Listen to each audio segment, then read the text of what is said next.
Morning, everyone. Joey, atong bagong lumad, maraming salamat po. Thank you very much for that rousing rendition of your song.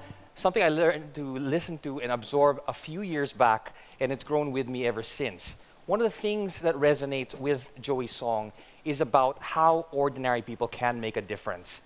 There is something sacred and powerful with the ordinary. And more importantly, it's something that resonates today. You have a convergence of technology, innovation, multiple platforms of networks coming together at the tips of our fingers. And to speak about the Philippines, we have with us a most opportune moment in history. It's interesting to see that the Philippines now is the second largest and leading growing economy in the world. We're also here looking at unprecedented investment grade ratings. We're also looking at a nice, ambitious commitment from post-COP21 in terms of how we're going to build sustainability into our economy and our business. But on the other hand, we are also looking at behind me in this breakwater, around 200 kilometers away, there's a regional conflict that is brewing. Tensions are growing. We're also looking at, from this and current administrations and the future administrations, around 20 power plants built using coal are going to be developed if we don't step into the regulatory processes and that dialogue does not continue.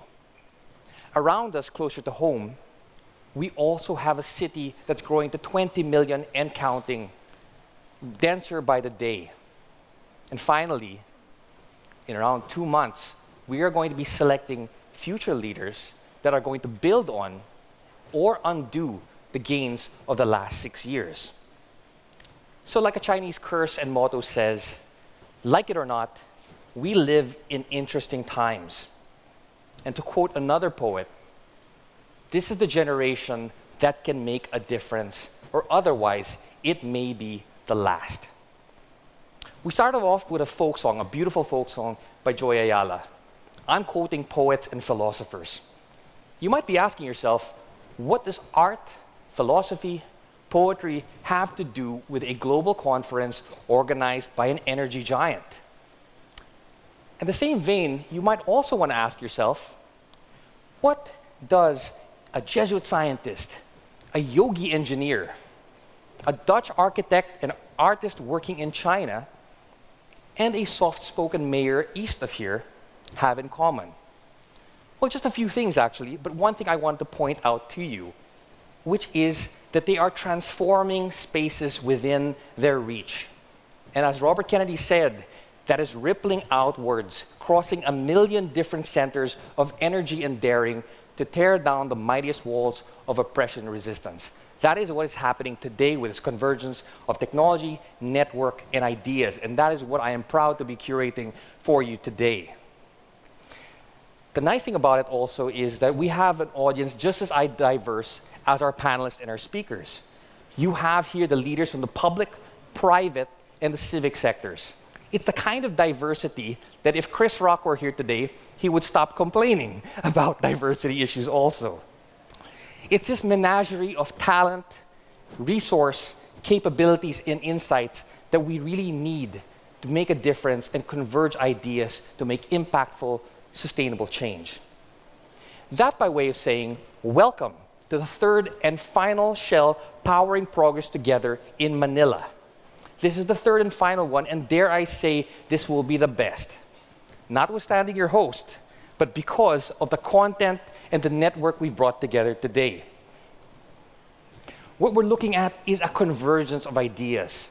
2 years ago, we were looking at how 3 interdisciplinary dimensions, food, water, energy, are creating stresses to the environment on a global and local scale. And what kind of a mindset did we need to develop to be resilient to manage and understand these problems? In 2015, we downscaled that level of viewpoints and we looked at resilient cities. The fact is, according to the World Bank, over 50% of population is already in the cities. That's going to grow up about 10 or 20% over the next decade. How do you do the locus of activities to make sure that these cities are livable and that they're sustainably enhancing lives that you, myself, our families are growing into? What's important about this year, though, is that it all comes together. This, as they say, is where the rubber meets the road. This is where we develop the ideas, the capabilities, the networks, and the concrete projects to get it done. So even as we've brought together the most diverse minds, talents, and ideas, we also have a very focused, strategic, and excellent agenda for you today. One of the things we're going to talk about is energy transitions and the climate challenge. This is the post-COP21 world. We are looking at how to apply this ambitious commitment of getting, for the Philippines, for example, 70% of our reduction in the way we use carbon from a business-as-usual scenario. How do we get that done? The other thing is, we're going to talk about how to do it.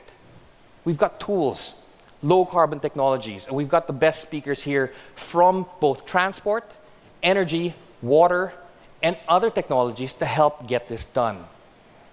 Now, this is an interactive conference, so I just don't want you sitting there on your seats. So we're going to have a great break here, around 20 minutes of this, so you can network with each other and start germinating these ideas, cross-fertilizing them, and making them happen even during the break.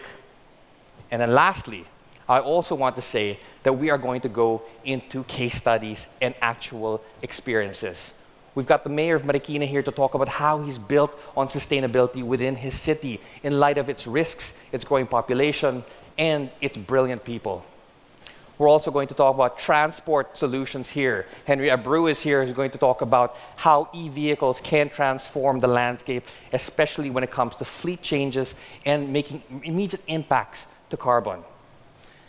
And then finally, we're going to bring it together with an inspirational person, Dan Roosharde, if I pronounce it correctly. Thank you very much. If not, I'm sorry. But what Dan has done here today is brought together inspiration, technology, art, to get us roused up to do something about things. And then finally, we're going to have a sumptuous lunch at the Manila Ballroom and network further and look forward to what Shell has presented to us today, which is basically the eco-marathon and the energy zone, where we have walking tours to see the latest inventions. 118 teams from the different cities and schools are coming here today to showcase the best of Filipino talent for a global world. One thing to remember also about this conference is while we have the 280 or so best and brightest around this room, this hermetically sealed ballroom, this is not happening in a vacuum. We have Rappler.com here, the leading new social media network in the Philippines. And what they're doing is they're live streaming this event across the boundaries of this ballroom to the globe with their many users. You've got leading media people here from ANC, Bloomberg, all the other channels also broadcasting what is going on in this conference. More importantly, they're also getting input from inside. So this is going to be a very interactive conference. This is also the conference that I'm going to encourage you to use your cell phones. And why is that? Because we have a tool here called Pigeonhole.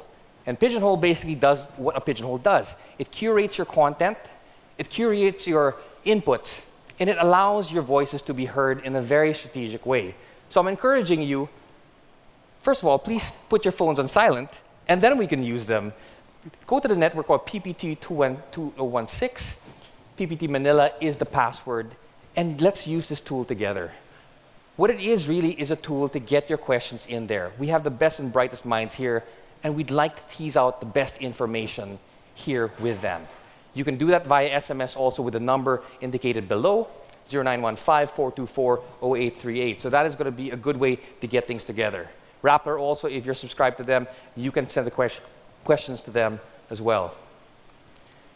This is the way it looks when you look at an interactive forum.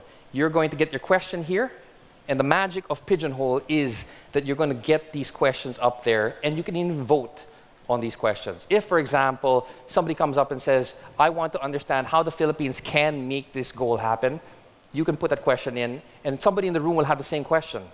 You can vote on that as well.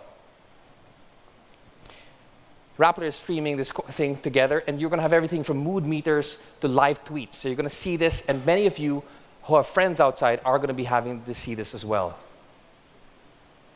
Just use the hashtag #PowerInProgress, and that will actually get things going for us today.